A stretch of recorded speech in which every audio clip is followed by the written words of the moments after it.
কি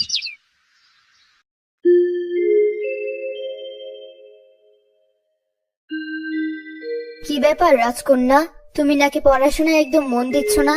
সারাদিন শুধু সাজগোজ নিয়ে ব্যস্ত থাকো আর আয়নায় নিজেকে দেখে সময় কাটাও। এটাই তো স্বাভাবিক মা, আমি হলাম এই রাজ্যের সবচেয়ে সুন্দরী রাজকন্যা। আমার তো মনে হয় পৃথিবীতে আমার চেয়ে কোনো সুন্দরী মেয়ে নেই। শোনো রাজকন্যা, নিজেকে নিয়ে এত বেশি অহংকার করো না। মনে রেখো, তোমার চেহারা সৃষ্টিকর্তার দেওয়া একটা উপহার, আর এই উপহার নিয়ে কখনো অহংকার করতে নেই। আমাকে বিরক্ত করো না মা, এখন আমি রূপচর্চায় মনোযোগ দিতে চাই। আমাকে আরো সুন্দরী হতে হবে। কেন, তুমি কি তোমার নিজের সৌন্দর্য নিয়ে খুশি না? সৃষ্টিকর্তা তোমাকে যে সৌন্দর্য দিয়েছে তা নিয়ে তুমি খুশি থাকো। আমি আমার সৌন্দর্য নিয়ে খুশি নই, আমি আরো সুন্দর হতে চাই, নিজেকে আরো আকর্ষণীয় করতে চাই। আমি চাই সবার মুখে মুখে শুধু আমার নাম থাকুক। তুমি অনেক বড় ভুল করছো, নিজেকে নিয়ে এমন কথা প্রকাশ করো না, তাহলে মানুষ তোমাকে নিয়ে হাসাহাসি করবে, সবাই তোমাকে পাগল ডাকবে। মানুষ আমাকে নিয়ে মোটেই হাসাহাসি করবে না। আমি যখন রাজ্যে বের হই তখন সবাই আমার দিকে তাকিয়ে নানা রকম কথা বলতে থাকে, এটা আমার অনেক পছন্দ। আমি সবসময় মানুষের আলোচনায় থাকতে চাই। খুব ভালো কথা, কিন্তু মনে রেখো, অহংকার কিন্তু তোমাকে ধ্বংস করে দিবে। নিজেকে কখনোই এমন অহংকারী হিসেবে প্রকাশ করো না, তাহলে তুমি সাধারণ মানুষের ভালোবাসা হারাবে। কোথায় আমার রাজকন্যা? আজ সারাদিন হয়ে গেল আমার রাজকন্যাকে একবারও দেখিনি। বাবা দেখুন তো, মা শুধু শুধুই আমার সাথে খারাপ ব্যবহার করে। আমি দেখতে এত সুন্দর, তাহলে আমার সৌন্দর্য রক্ষা করা কি অপরাধ? কে আমার মেয়েকে কথা শোনায়?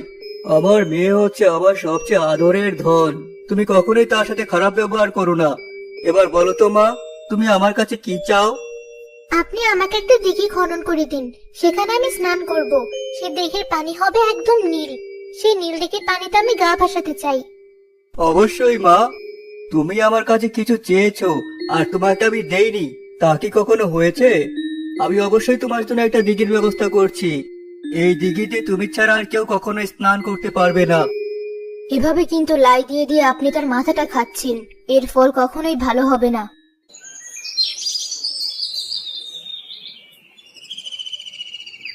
আমি এক দরিদ্র পথিক, এই রাজ্যে এসেছিলাম একটা কাজের জন্য। আপনি কি দয়া করে আমাকে একটু পানি খাওয়াতে পারেন? আমার তৃষ্ণা নিবারণের প্রয়োজন। আচ্ছা বেশ, আপনি ভেতরে আসুন, আমি আপনার পানি খাওয়ার ব্যবস্থা করছি। আমি এই রাজ্যের রাজকন্যা, আমার নাম নয়না। আপনাকে দেখে বোঝা যায় আপনি এই রাজ্যের রাজকন্যা। আপনার মতো সুন্দরী মেয়ে আমার জীবনে আমি কখনোই দেখিনি। তোমার সাহস তো কম নয়, তুমি রাজকন্যার রূপের প্রশংসা করছো? তুমি একজন দরিদ্র পথিক, তুমি তোমার নিজের জায়গাটা ভালো করে মনে রেখো। আমি চাই না তুমি আমার রূপের প্রশংসা করো। রূপ নিয়ে যদি আপনার এতই অহংকার, তাহলে সেটা কেন প্রদর্শন করছেন? নিজের রূপ লুকিয়ে রাখলেই তো পারেন। আমার রূপ তোমার মতো সাধারণ পথিকের দেখার জন্য নয়, আমার রূপ শুধুমাত্র রাজকুমারদের জন্য। আর আমি আমার রাজকুমারের জন্য অপেক্ষা করছি। একদিন সে পঙ্খিরাজ ঘোড়ায় চড়ে আমাকে এখান থেকে নিয়ে যাবে। ও, তাহলে এই কথা। শুধুমাত্র রাজকুমারেরা সুন্দরী রাজকন্যার মুখ দেখতে পারবে? তাহলে আমি আমার সত্যি পরিচয় তোমাকে বলেই দেই। আমি উদয়গড় রাজ্যের রাজকুমার মোহন। ক্ষমা করবেন রাজকুমার, আমি আপনাকে চিনতে পারিনি। আমি আপনার কথা অনেক শুনেছি, আপনি নাকি অনেক বড় বীর। তাছাড়া আপনাদের রাজ্য কত বড়, আমাদের মতো সাধারণ এক রাজ্যে আপনি এসেছেন, এতেই আমরা কৃতজ্ঞ। শোনো রাজকন্যা, তোমাকে একটা কথা বলি। সৌন্দর্য শুধু বাহ্যিক দিক, মানুষের মনের সৌন্দর্যই আসল সৌন্দর্য। তাই কখনো নিজের সৌন্দর্য নিয়ে অহংকার করবে না। ঠিক আছে রাজকুমার, আমাকে ক্ষমা করে দিন। এখন আমাদের প্রাসাদে আসুন, আমরা আপনাকে অতিথি হিসেবে গ্রহণ করতে চাই। রাজকন্যা, কোথায় গেলে তুমি? তোমার দিঘি খননের কাজ প্রায় শেষ হয়ে গেল। আজকে থেকে তুমি তোমার দিঘিতে স্নান করতে পারবে। আমি অনেক খুশি হয়েছি। আমি আগে রাজকুমারকে এই দিঘিটা দেখাতে চাই, সে দেখলে অনেক অবাক হবে। তোমাকে একটা কথা বলা হয়নি, রাজকুমার তোমাকে বিয়ে করতে চায়। তুমি কি রাজি আছো? আপনি যা ভালো মনে করবেন তাই হবে, তবে আমিও রাজকুমারকে অনেক পছন্দ করি। তাহলে তো হয়েই গেল, আর কোনো সমস্যা নেই। আমি যত দ্রুত সম্ভব রাজকুমারের সাথে তোমার বিয়ের ব্যবস্থা করছি। আমার খুব ইচ্ছে ছিল ভরা জোছনায় পানিতে নামতে। এখন তো মাঝরাত, চলো আমরা সেই দিঘির পানিতে গিয়ে স্নান করি। রাজকন্যা, ওই দিঘির পাড়ে এত রাতের বেলা আপনার যাওয়া ঠিক হবে না। আমি শুনেছি রাতের বেলা নাকি সেখানে নীলপরি নেমে আসে। কি বলছো তুমি? কার এত বড় সাহস ওই দিঘিতে গোসল করে? ওটা আমার। চলো তো গিয়ে একবার দেখে আসি।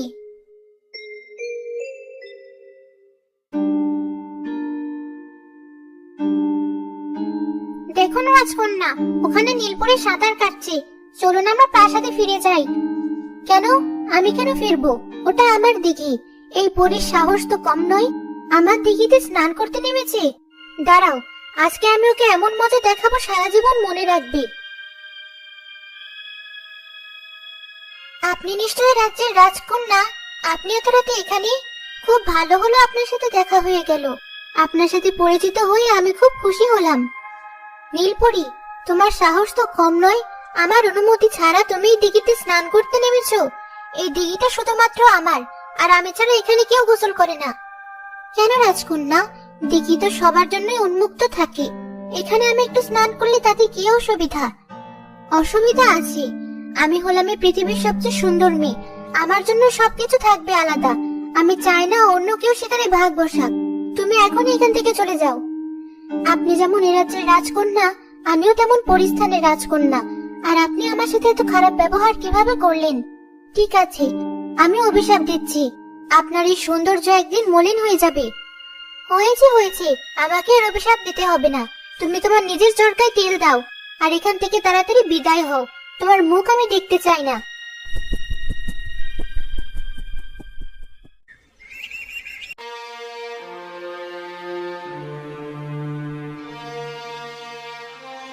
মা, দেখো আমার মুখে কি ভয়ঙ্কর কালো দাগ দেখা দিয়েছে। এই কিভাবে হলো? কিভাবে হলো তা তো তুমি ভালো করে জানো রাজকন্যা। গতকাল রাতে দিঘির পাড়ে তোমার সাথে এক পরীর দেখা হয়েছিল। দাসী আমাকে সবকিছুই বলেছে। তুমি কেন পরীর সাথে এমন দুর্ব্যবহার করলে? পরীর অভিশাপে আজকে তোমার চেহারার এই অবস্থা। আমার অনেক বড় ভুল হয়ে গেছে। এখন রাজকুমার মোহনতা আমাকে স্ত্রী হিসেবে গ্রহণ করতে চাইবে না। এখন আমার কি হবে? এটাই তো স্বাভাবিক রাজকন্যা। আমি জানি আপনি এখানে কি বলতে এসেছেন। এটাই তো বলবেন যে আপনি আমাকে স্ত্রী হিসেবে গ্রহণ করতে রাজি নন। আমার এটাই বলা উচিত, কারণ তুমি তোমার অহংকারে শাস্তি পেয়েছো। কিন্তু আমি কথা বলবো না। তুমি যেমনই হও না কেন, আমি তোমাকে স্ত্রী হিসেবে গ্রহণ করব। আমি তোমাকে অনেক আগেই বলেছি, আমি তোমাকে নয় বরং তোমার মনটাকে ভালোবাসি। আমি জানি রাজকুমার, আপনি অনেক বড় মনের মানুষ। তাই আমিও সেই পরীর কাছে যাব ক্ষমা প্রার্থনা করতে। তুমি তোমার ভুল বুঝতে পেরেছো, এটাই সবচেয়ে বড় আত্মশুদ্ধি। যাও দেখি, পরের কাছে গিয়ে ক্ষমা চাও।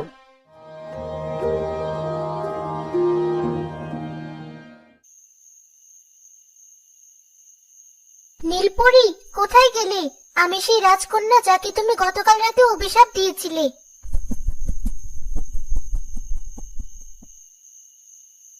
এখানে তুমি কি করতে এসেছো?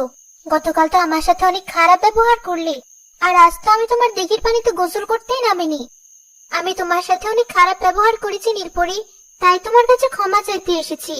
আজকে তুমি একা নও, আমি আর তুমি দুজনে মিলে এই পানিতে স্নান করব। তুমি সত্যি আমাকে নিয়ে দিঘির পানিতে গোসল করবে? তাহলে চলো, আর দেরি করা উচিত হবে না। আমরা এখনই নামি।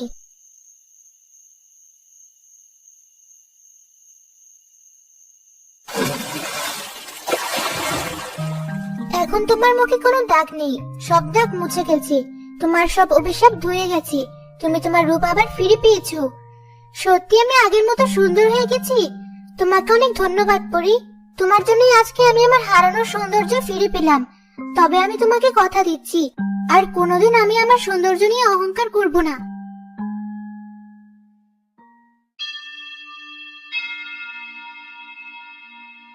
ওই যে দেখো, রাস্তা দিয়ে রাজকন্যা হেঁটে যাচ্ছে। নীল দিঘির নীলপরি অভিশাপ দিয়ে উচ্ছেদ করে ফেলেছিল ওকে। একদম ঠিক কাজ হয়েছে। অহংকারে তার মাটিতে একদম পা পড়ে না। এত অহংকার করে কি হবে? সৌন্দর্য তো ক্ষণস্থায়ী। ওই নীলপরির প্রতি আমার কৃতজ্ঞতার শেষ নেই। সেই অহংকারী রাজকন্যাকে অনেক ভালো একটা শিক্ষা দিয়েছে। শুনেছো আমাকে নিয়ে কত আজে বাজে কথা বলছে? আমাকে নিয়ে হাসি ঠাট্টা করছে। ওদের সাহস অনেক বেড়ে গেছে। এখনই তুমি এই দুটো মহিলাকে বন্দি করার ব্যবস্থা করো। রাজকন্যা, ওদেরকে বন্দি করলে প্রজারা বিদ্রোহ করবে। মানুষ তো অনেক কথাই বলবে। এসব কথা ধরে আপনি দয়া করে বসে থাকবেন না। যা হওয়ার তা হয়ে গিয়েছে, আপনি নতুন করে সবকিছু শুরু করুন। আমি আমার অপমানের কথা এত সহজে ভুলবো না। যে পরীর জন্য আজকে আমাকে এত লজ্জা পেতে হচ্ছে, ওকে আমি একটা উচিত শিক্ষা দিয়েই ছাড়বো। রাজকন্যা, ভুলে যাবেন না, সেই পরী কিন্তু আপনাকে নতুন একটা জীবন উপহার দিয়েছে। আজকে রাজকুমার মোহনের সাথে আপনার বিয়ে হতে চলেছে, শুধুমাত্র ওই পরীর জন্যই। তোমার সাহস তো কম নয়, তুমি আমার সামনে দাঁড়িয়ে ওই পরীর পক্ষে এতগুলো কথা বলছো। আমি ওই পরীকে বন্দি করে সারা জীবনের জন্য আটকে রাখবো। কেন শুধু শুধু নিজেকে ঝামেলায় জড়াচ্ছেন রাজকন্যা? কয়েকদিন পর আপনি বিয়ে হয়ে রাজ্য থেকে চলে যাবেন। শুধু শুধু ওই পরীকে বন্দি করে রেখে কি লাভ আপনার? আমি জানি না কি লাভ, কিন্তু যে আমার ক্ষতি করেছে আমি নিশ্চিত তার ক্ষতি করব। তুমি ওই পরীকে বন্দি করার ব্যবস্থা করো। রাতের বেলা সুকৌশলে ওকে ধরে নিয়ে এসে বন্দি করে রাখবো এবং ওর পাখাগুলো চিরতরে কেটে দেব। পিয়াদা, আজকে আমরা জরুরি একটা কাজ করতে চলেছি। দিঘির পাড়ে যে পরে স্নান করতে আসে তাকে আজকে আমরা ধরে ফেলবো এবং চিরতরে বন্দি করে রাখবো। রাজকন্যা, আপনার এই কাজে আমার মন একদম সায় দিচ্ছে না। যদিও আপনি রাজার সন্তান, আপনাকে কিছু বলার অধিকার আমার নেই, কিন্তু আপনি অনেক বড় একটা ভুল করছেন। তোমার সাহস তো কম নয়, তুমি আমার মুখে মুখে কথা বলছো। আমি যা আদেশ করেছি তাই হবে। যাও, এখনই পরীকে এখানে বন্দি করে আনার ব্যবস্থা করো।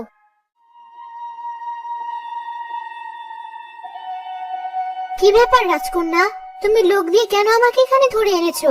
আমি তো তোমার প্রতি কোনো অন্যায় করিনি। তোমার চেহারা আমি আগের মতোই সুন্দর করে দিয়েছি। তোর অভিশাপের জন্যই আমার চেহারা কুৎসিত হয়ে গিয়েছিল। সমাজে আমাকে কতটা অপমানিত হতে হয়েছে। রাজ্যের প্রজারা এখন পর্যন্ত আমাকে নিয়ে হাসাহাসি করে। এত লজ্জা আর অপমান আমি কখনোই ভুলে যাব না। তোকে এর শাস্তি পেতেই হবে। রাজকন্যা, দয়া করে আমাকে ছেড়ে দাও। আমার বাবা মা আমার জন্য বাড়িতে অপেক্ষা করছে। তারা আমাকে পৃথিবীতে আসতে মানা করেছিল। আমি জোর করে এখানে এসেছি। এখন যদি তুমি আমাকে আটকে রাখো, তারা কষ্টেই মরে যাবে। আর আমি যে তোর জন্য কষ্ট পেয়েছি সেটা কিছুই না। আজকে তোকে বোঝাবো কষ্ট কাকে বলে। পেয়াদা, তুমি এখনই এই দুটো ডানা কেটে দাও, সে যেন আর কখনো উঠতে না পারে। রাজকন্যা, এই কাজ করো না। এই কাজ করলে আমি একদম শেষ হয়ে যাব। আমার সবকিছু শেষ হয়ে যাবে।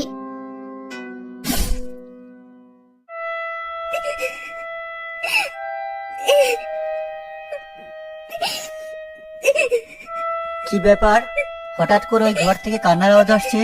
শুনে মনে হচ্ছে কোনো মেয়ের গলা, কিন্তু এভাবে তো কারো কান্নাকাটি করার কথা নয়।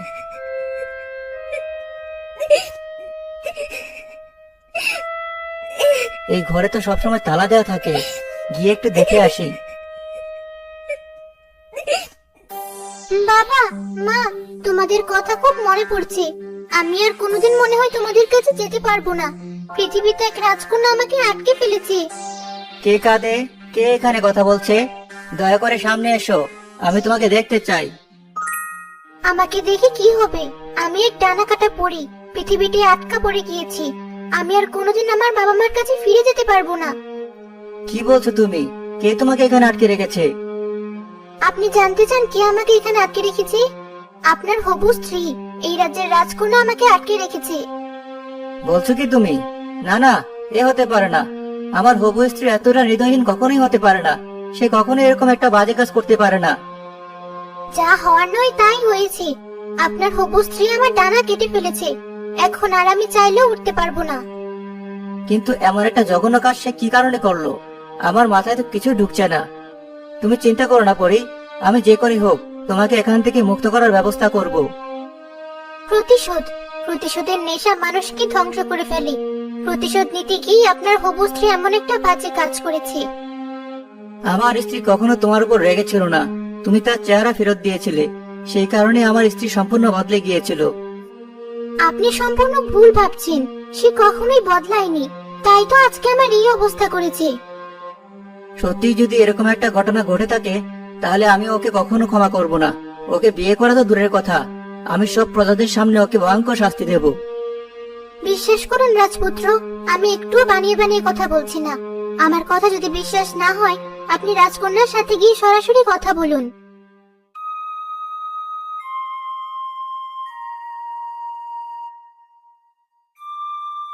কি ব্যাপার রাজকন্যা, আমি এসব কি দেখতে পাচ্ছি? তুমি নাকি নীল দিঘির পরীকে এখানে আটকে রেখেছো? আর তার ডানা দুটো কেটে দিয়েছো? রাজপুত্র, আপনি আমার হবু স্বামী, এসব ব্যাপারে আপনার নাক গলানো একদম উচিত হবে না। আপনি আপনার মতো থাকুন। কি পাগলের মতো কথা বলছো তুমি? এত বড় একটা অপরাধ করবে আর আমি নাক গলাবো না? এই পরী অনেক বড় একটা পাপ করেছে, তাই ওকে ওর পাপের শাস্তি দেওয়া হয়েছে। ও এখন থেকে রাজবাড়িতে বন্দি থাকবে। ওকে আর কিছুদিন আমি এখান থেকে বের হতে দেব না। দেখো রাজকন্যা, ওই পরীকে বন্দি করলেই তুমি সব সমস্যার সমাধান পাবে না। সেই অভিশাপ তোমার উপর ফিরে আসতে পারে। দেখা গেল তোমার চেহারা আবারও কুৎসিত হয়ে গেল। সেটা সম্ভব না। আমি তার ক্ষমতা শেষ করে দিয়েছি। তার দুটো ডানা খুব ভালোভাবে কেটে দিয়েছি। এখন সে সম্পূর্ণ মানুষের মতোই নিরস্ত্র এবং সাধারণ।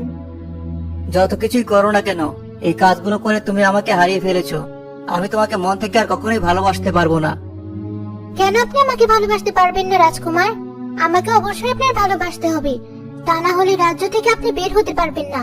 আমি আপনাকে নিষ্ঠুরভাবে বন্দি করে রাখবো। মনে রাখবেন, আমি এক অভিশপ্ত রাজকন্যা। আমি আমার স্বার্থের জন্য সবকিছুই করতে পারি। তুমি কতটা ভয়ঙ্কর ভাবে বদলে গেছো। আমি তো এই রাজকন্যাকে কখনো আমার জীবনে চাইনি। যাই, আমি আমার মতো একটুখানি বিশ্রাম নেই।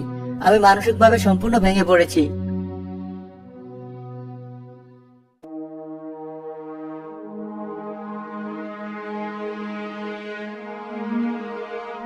রাজকুমার, আমি রাজবাড়ির একজন পুরনো দাসী। আপনাকে রক্ষা করার জন্য আমি এসেছি। আপনি পরীকে সাথে নিয়ে রাজ্য থেকে পালিয়ে যান। রাজকন্যা আমাকে আর পরীকে বাঁচতে দেবে না। কোনো না কোনো সময় নিশ্চয়ই আমাদেরকে হত্যা করবে। এর চেয়ে আমরা দুজন যদি পালিয়ে যাই, সেটাই ভালো হবে। তাহলে আর একটা মুহূর্ত দেরি করবেন না। বাগানে আমি পরীকে লুকিয়ে রেখে এসেছি। কেউ দেখার আগেই আপনি পরীকে নিয়ে রাজ্য থেকে পালিয়ে যান।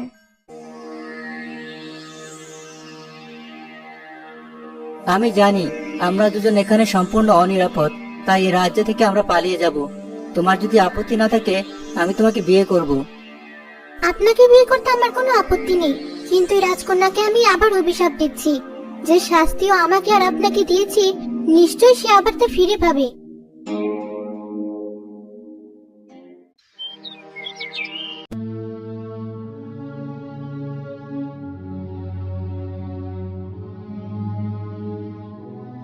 আমার মুখে আবার সে পুরনো দাগ দেখা দিয়েছে। আমি আবার শেষ হয়ে গেলাম। এতে আর কোনো লাভ হবে না। রাজকুমার মোহন সে পরীকে নিয়ে তার রাজ্যে চলে গেছে। সেখানেই তাদের বিয়ে হবে। আর কোনোদিন সে ফিরবে না রাজকন্যা।